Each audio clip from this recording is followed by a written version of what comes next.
तर आपण पाहू शकतो की मगाशी आपण ज्या गाडीचा पाठलाग केला आपली शक्यता होती की त्या कारमध्ये जो आरोपी आहे वेदांत अग्रवाल हा असल्याची दाट शक्यता होती। त्या गाडीचा आपण पाठलाग तो या कोर्टामध्ये न्यायालयामध्ये येईपर्यंत आपण केला आणि खरं तर त्या न्यायालयामध्ये वेदांत अग्रवाल हाच त्या गाडीतून उतरला आणि तो आता त्या न्यायालयामध्ये गेलेला आहे।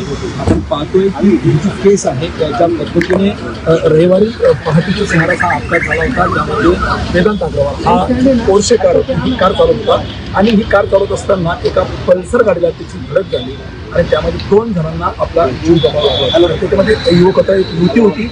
रात्री साधारणतः 2:30 समोर पहाटेच्या सुमाराची घटना घडलेली होती आणि अनेक माध्यमांनी जेव्हा हा सगळा विषय लावून धरला, ज्या पद्धतीने वेदांत अग्रवाल याचा अगदी काही 12-15 तासांमध्ये त्या ठिकाणी जो जामीन त्याला मिळालेला होता।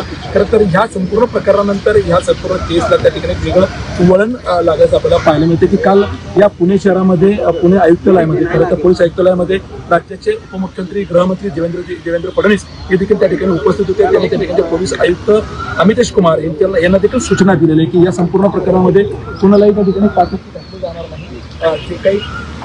जे त्यामध्ये आरोपी असतील त्या ठिकाणी त्यांना न्याय आरोपींना पाठीशी घातलं जाणार नाही आणि त्यांच्या परिवाराबद्दल ही घटना घडलेली आहे, त्यांना देखील न्याय देण्याचं काम करत येणार आहे। खरं तर सकाळपासूनच माध्यम या गोष्टीसाठीच आज खरं तर पाठपुरावा करत आहे की आजचा दिवस खूप महत्त्वाचा आहे की इकडे वेदांत अग्रवाल याचे जे वडील आहे विशाल अग्रवाल यांना देखील ताब्यात घेण्यात आलेलं आहे, त्यांना देखील न्यायालयामध्ये हजर करण्यात येणार आहे। तर दुसरीकडे या ठिकाणी वेदांत अग्रवाल याला देखील या ठिकाणी न्यायालयामध्ये आता हजर करण्यात आलेलं आहे। सगळ्यात मोठी बातमी तुम्ही आपल्या आवाजच्या माध्यमातून पाहताय।